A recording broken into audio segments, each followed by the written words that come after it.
देखिए, चाहे यहाँ कोई है, अब तो देख ही रहे हैं कि प्रथम चरण के इलेक्शन में जिस तरीके से देश के माननीय प्रधानमंत्री जी और भाजपा के लोगों ने ताकत झोंका है, उससे ये प्रतीत होता है कि विगत 10 वर्षों ने भाजपा के लोगों ने और भाजपा की सरकार ने देश के लिए कुछ भी नहीं किया, खासतौर से बिहार के लिए। स्पेशल पैकेज की बात की जाए, किसानों की बात किया जाए, युवाओं की बात किया जाए, इनका घोषणा पत्र हमने पढ़ा है बीजेपी का। अब ये कह रहा है कि पेपर लीक होगा तो उस पर कानून बनाएंगे, और ये हमारे घोषणा पत्र में पहले से ही, बल्कि हमारे नेता आदरणीय राहुल जी जब वो न्याय यात्रा निकाले थे उस समय से वो बोल रहे हैं कि जिस तरीके से नौजवान इतनी तैयारी के बाद एग्ज़ाम देने जाते हैं और पता चलता है कि पेपर लीक हो गया।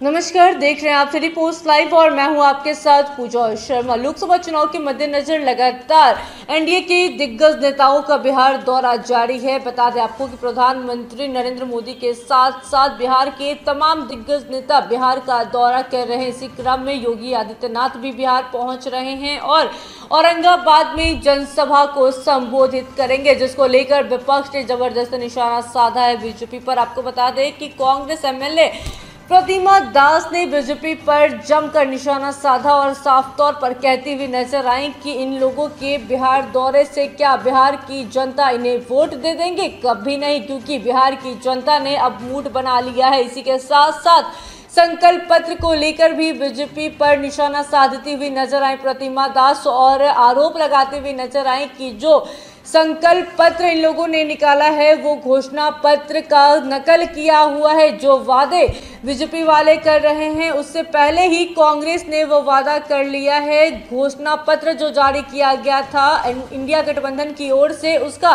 नकल किया गया है। आरोप लगाती हुई नजर आ रही हैं बीजेपी पर प्रतिमा दास, और क्या कुछ कहती हुई नजर आ रही हैं, पहले आप वो सुने।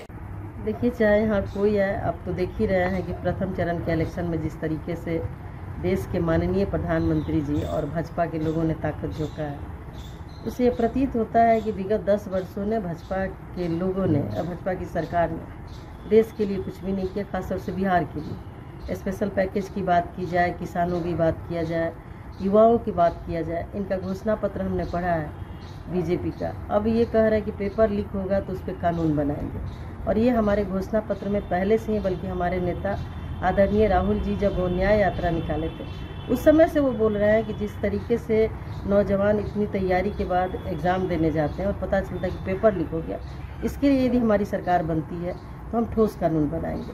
तो ऐसा लगता है कि कांग्रेस के घोषणा पत्र से चुराया हुआ इनका घोषणा पत्र का वो सब शब्द है। और ख़ास तौर से किसानों की बात, हमने एक चीज़ और पढ़ा है कि 5 साल तक ये देश की जनता को मुफ्त में अनाज देंगे। तो जब हमारे देश के किसान ही नहीं मजबूत होंगे, जब किसान की आय दुगनी करने की बात करने वाली भाजपा की सरकार अन्न देने की बात करती है तो बहुत हास्यास्पद लगता है, क्योंकि किसान को इनके शासन सत्ता में 700 किसानों की हत्या हुई है। हत्या मैं इसलिए कह रही हूँ कि जब प्रोटेस्ट करते थे तो केंद्र सरकार के अधीन ही दिल्ली की पुलिस आती है, और वो पुलिस के फायरिंग में बहुत से किसान मरे, बहुत से किसान ठंड से मर गए। तो जो किसान का नहीं हो सकता, जो नौजवान का नहीं हो सकता, वो देश के लिए क्या करेगा? और हमारे देश के पूर्व नेता आदरणीय लाल बहादुर शास्त्री जी का एक स्लोगन भी था और उनका एक नारा भी था, जय जवान जय किसान।